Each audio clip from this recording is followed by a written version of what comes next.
If I could give you one tip, one golden nugget of landscape photography advice, what would it be? So this isn't my normal style of video. I may go on a bit, I may get disjointed. This was hard to put together, but I have 4 photographs to share, a little snippet of advice with each one, and I hope at the end of it will all make sense. Why don't you add your greatest tip below in the comments? The single best photography tip you need to know. Now that is a very bold statement. What is it? Well, it's actually quite hard to explain. And if I did explain it all now, I wouldn't have a video anyway. So during the course of this video, I'm going to take a number of images and I'm going to try and reveal to you what I think is that real important thing. Over the last few videos, we've done a number of different things. We've talked about sharp focusing, we've talked about how to set your camera up. And all these technical things are really, really good. And we've also done some videos about artistic interpretation, we've done some videos about composition. But there's something that matters more than anything else, and I'm going to reveal it today.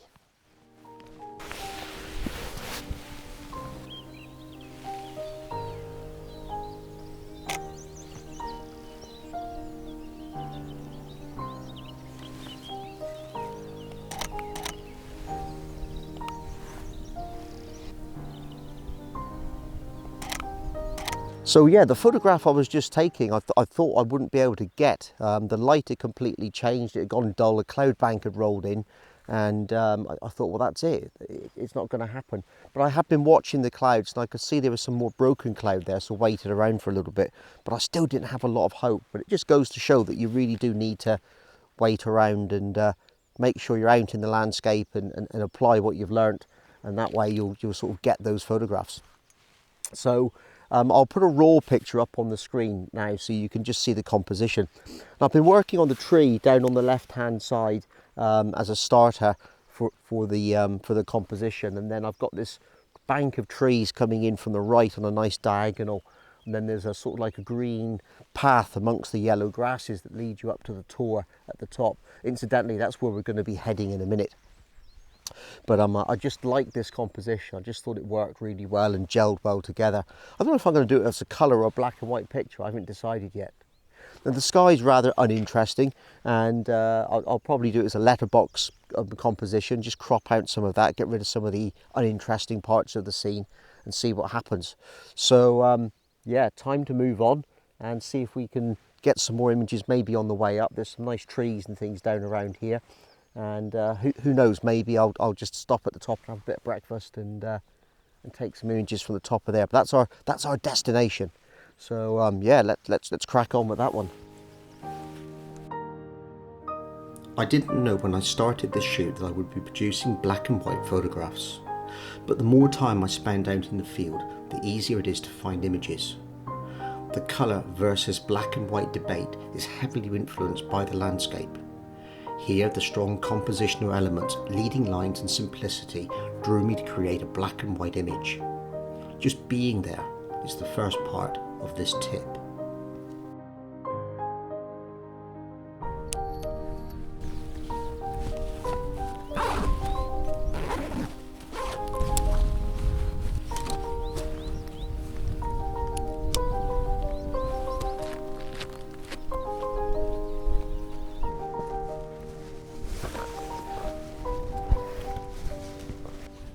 Things have changed a bit, guys, got to be honest.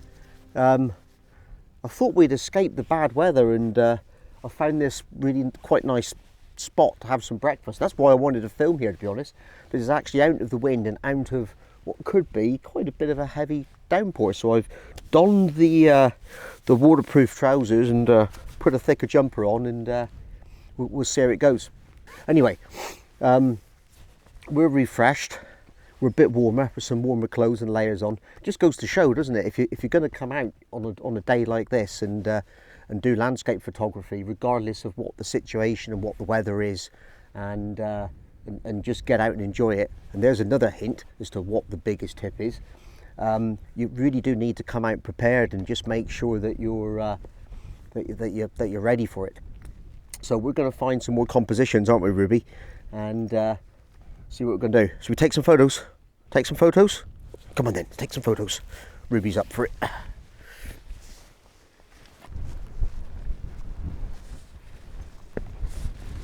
Well, it didn't take me long to find a composition.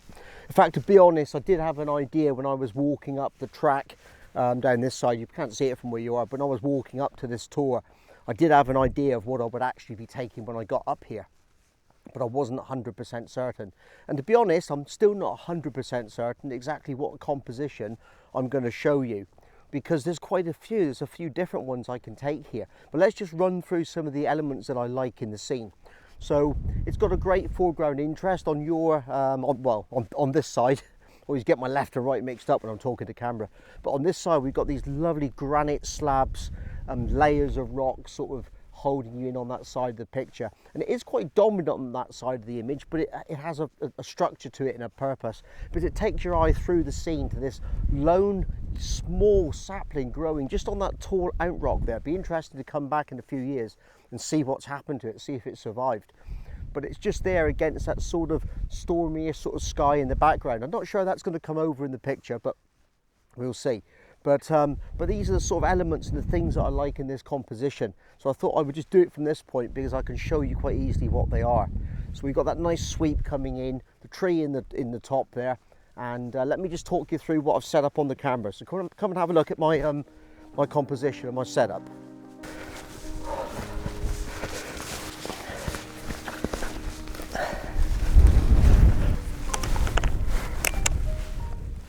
I'm hoping you're getting this okay, because I've had to put the camera up handheld, and full-size digital SLR on the end of my arm is a bit heavy, so it might be a bit shaky. But basically, I've come back and I've tried to pick a slightly elevated position to take this picture from, because I want to be level. Not level, but almost level as I can get with the tree. And the reason for that is because I want it to be quite dominant in the frame. But what's also important is these rocks that are on this, on my sort of left-hand side, right-hand side, whatever it is, and getting those into the picture is going to be really, really important. So I've composed the picture that way. Now, I'm not sure if you're going to get any of this on the back of the camera or not. There we are, switch that on. Lovely. But basically what I've been doing is I've been shooting at about 2/50th of a second, f8 at the moment, because I'm taking a bracketed set of exposures as well. And that just sort of helps overall with trying to make sure everything's exposed correctly. So f8 is a fairly wide aperture for this scene, because I want quite a bit of depth of field. But I've been focus stacking as well, because I've got some elements which are really quite close to the camera and quite a bit of depth in the scene overall. I thought, well, why not just focus stack? So I've done that at f8. But for comparison, I've already taken some images at f11, f16 as well. So we'll have those options when it comes to processing the final images. And we'll just see what that looks like. But I'm going to take the rest of these pictures because I really need two hands to do it. And then I think there's a third picture to be had. It may not be up here. I have got some ideas of where there's some other pictures to take, and I saw them on the way back from the car when we originally walked up this way. So let's see what's going to happen in a minute.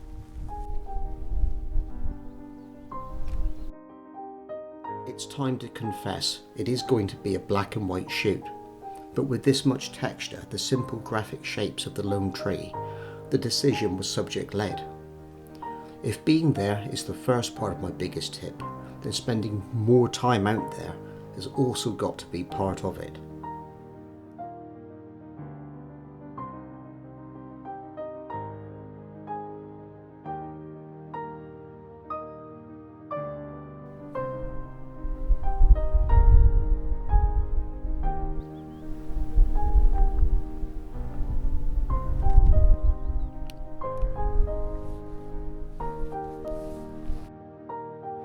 I know it's a variation on theme, but the ideas just keep flowing. In truth, I could probably spend the whole day here. One day I'll come back. Landscape photography is a vast subject, and experience as much as getting out and staying out will yield better results.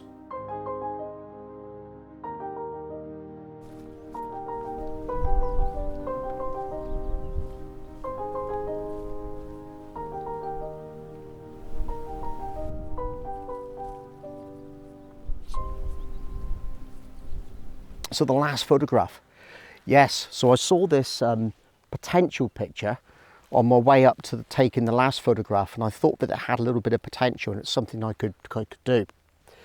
So what I actually decided to do was to stop on the way back if it was still worth taking it, and I think it is. hang on a minute, pouring down with rain. That's better.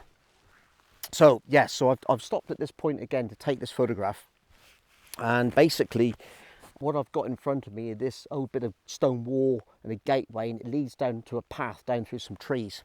And at the far end, there is one lighter coloured tree against the ones at the background. I thought that would make an interesting focal point. So what I'm doing is I'm shooting at, I can't see, I'm shooting at about 85mm. I would like to have gone a bit longer, but the ground drops away. So the further back I go, the lower I get, and then it doesn't sort of gel together how I wanted it to. So I'm shooting at 85mm to hopefully draw that background in a little bit more. And by doing that, this path leads you down to this tree through this avenue into the distance. Now, I don't know if it's going to work, I don't know if it's going to be fantastic, but I did enjoy taking it. So I've set the camera up again, and this time I've used a similar sort of situation. I've done a little bit of focus stacking, although I probably don't need it. But the image I think I'm going to use is going to be the one shot at f11, focused about 1/3 into the frame. And that's going to give me kind of the depth of field that I want and the composition that I want. So I'm going to put that picture up in a minute and show you what it is. So the single biggest tip that I could give you to improve your own landscape photography right now would be to apply what you've learned. And the reason I say that is because we learn a lot of information, we pick up a lot of skills and a lot of ideas and different things, but we probably only use a very, very small part of it. And I discovered this really when I was making videos for you, and I realised that a number of times I come out in the landscape to take photographs, I don't really apply everything that I've known and everything that I know to be true. I kind of do it almost a little bit automatically because I've been doing it so long, and that's great in some ways. But in other ways, there's so much more that I could be doing and applying. And what I found when I was making these YouTube videos was that I had to think and dig deep into that pool of knowledge and use it. And as I started doing that, my landscape photography transformed, in that I could take more pictures, that I could see more compositions, that I could embrace more opportunities, because I was engaging all my skills, all my knowledge, and all the learning that I had experienced from other YouTubers, from your comments, from camera clubs, from books, magazines, from TV programs, whatever it is. I was able to draw on all of those things and apply them in my photography. So this week's video has been a little bit of an odd one, but I hope you've enjoyed it all the same, enjoyed looking at the pictures. All I want to say, if you have made it this far, then a very, very big thank you. There's lots more content on my channel, so please give me a subscribe and hit the bell icon so you get those notifications that I've put new content up. If you enjoyed this video, give it a thumbs up, because it makes a big difference to YouTube and the algorithm and all that sort of stuff. And I hope to see you in the next video. Despite the rain, I'm glad I stopped on the way back to take this photograph. The more time you spend out in the field practicing what you know, applying new knowledge and skills, the easier it becomes to pick out potential compositions. And it was a fleeting glance on my walk out in the morning that lodged an idea for a great composition on the way back. I hope you're enjoying the video. Maybe you would like to carry on, so try these suggestions next. I want to share more knowledge, more skills, more passion and stories about photography with you. So think about subscribing. If you do, ring the bell. It will make your subscription count. If you have time, comment. I will see you on the next video. So get out there and enjoy your photography.